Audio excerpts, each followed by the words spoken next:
gun laws and what actually works.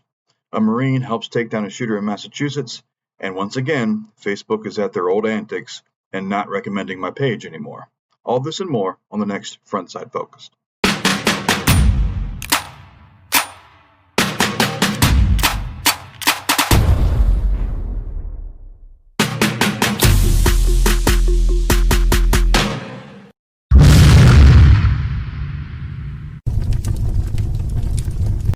Hey y'all, it's Chris from Frontsite. So I've been a little out of it the last couple of weeks. I've been obviously not currently in my studio or my shed, what we don't ever call it, but I'm currently in Texas on orders and will be here for the next few weeks. So I decided to do a video while I was out here. As you can see, they put me up in some really nice establishment called a hotel. It's much better than being in the field, so can't complain there. But the first thing I want to talk about today is really a post on X from Lone Star Gun Rights. And Lone Star Gun Rights is an organization that talks about, gun rights in Texas and things. And one of the things they posted was a quote saying, "People keep saying we must do something to stop mass shootings." But of course, what they mean by we, they mean the government. And by stop mass shootings, they mean pass these magical laws that aren't actually going to do anything. But when we say we need to stop mass shootings, we mean we, as in the 2A community or the community.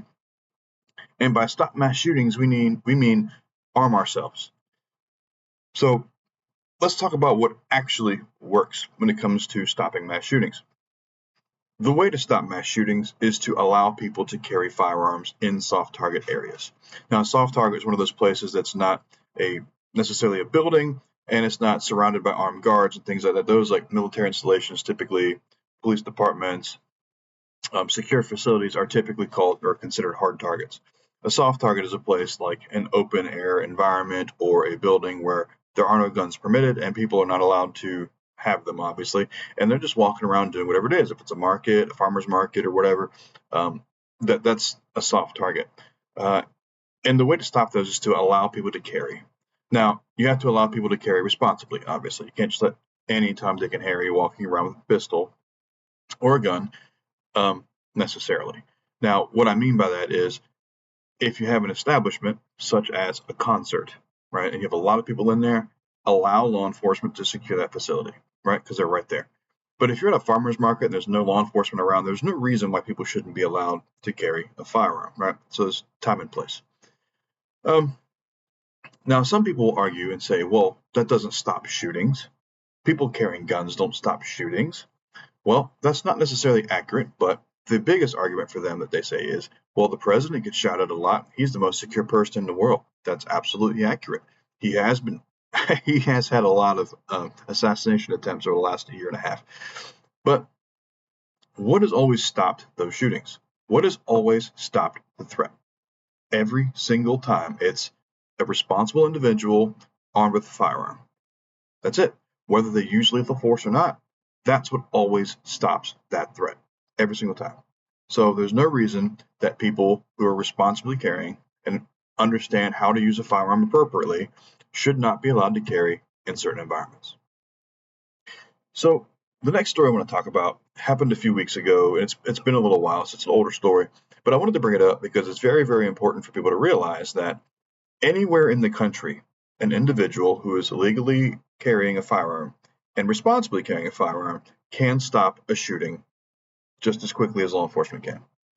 So there's this story where a individual was out in public in he was in Massachusetts and Cambridge, Massachusetts, and the individual was shooting rounds on a highway, just shooting rounds at random cars. Well, law enforcement showed up. There was one police officer, one state trooper, actually, and a former Marine showed up who was armed and legally allowed to carry a firearm in that area.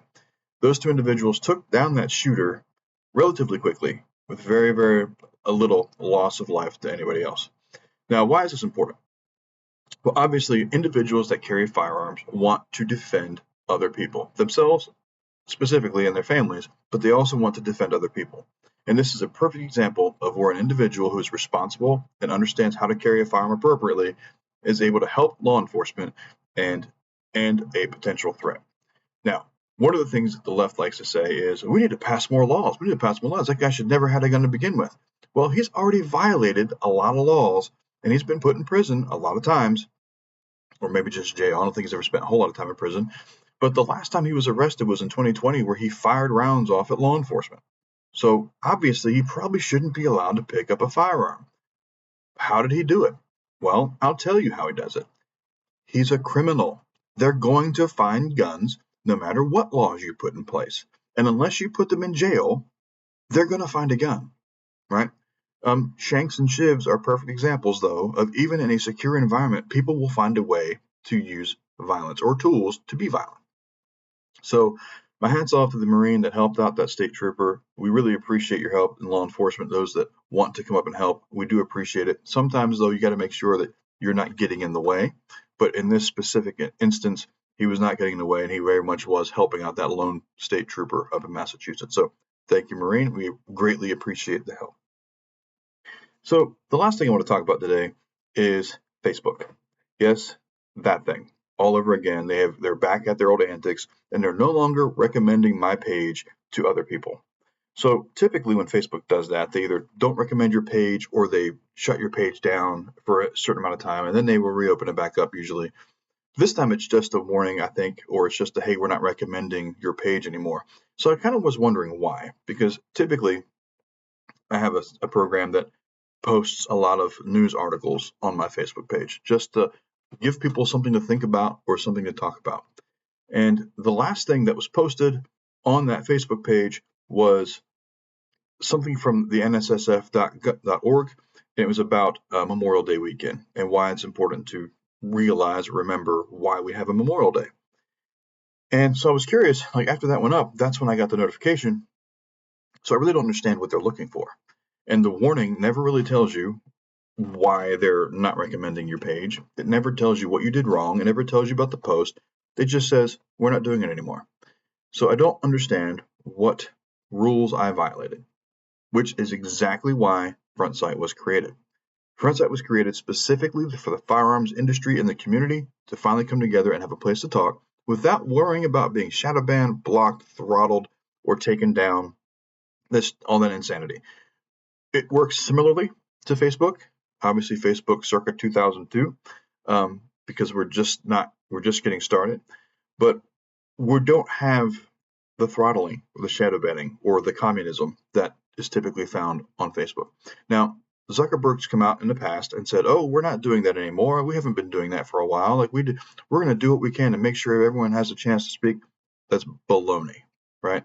He may be saying that, but that's not what is actually happening.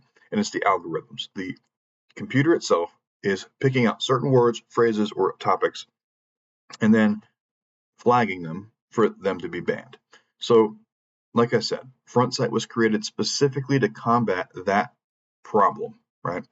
And I went out today, and this is a perfect example of why it's important. I went out today to Temple, Texas, and they had a gun show there. And so I showed up, walked in, and I got to hang out and talk to some people in there. And everyone I talked to was really receptive of Frontsite, what we're trying to do.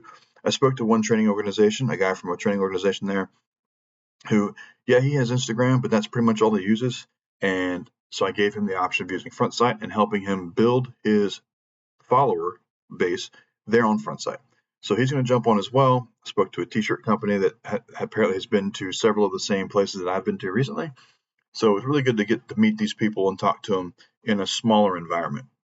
Because obviously the last two places I was at was SHOT Show and then the NRA convention. So those are massive events. But gun shows like this is really where the magic happens. It's where people get to go. They get to look for firearms that might make them and their family safer. And if there's collector items, there's all types of different things there. And it's filled with great people. No, there is no gun show loophole. There's none of that nonsense. It's just a room full of people that like guns and want to be able to defend themselves. So get yourself on Frontsite. It's frontsiteapp.com is our website, and you can download our app on both the Google Play Store and the Apple Store. It is the only app of its kind that gives you a search function and a social media platform to talk about guns and to find places to train, find places to buy stuff like ammunition or buy guns or purchase anything for the outdoors and things like that. So do yourself a favor, get on Frontsite. Like I said, it's free to download, free to use for everybody. If you're a vendor, you sign up as a user, then you sign up to be a vendor. Once we verify who you are and you're a legitimate business, you'll have the opportunity to get on there as well and start building your following.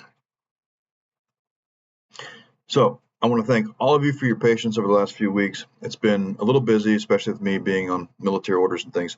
So I just want to say thank you for that. I want also to remind you the reason we have a 4-day weekend, right?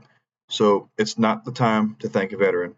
No, it's the time to sit back and think about all those individuals that paid the ultimate price, made the ultimate sacrifice, specifically so we can have a free country and we can live in a place that we don't have to worry about totalitarianism or anything like that. Well, at least not right now. So do yourself a favor, do something good this weekend. Enjoy your weekend, especially if you have a 3 or 4 day holiday weekend. Enjoy it, but don't forget why we have it.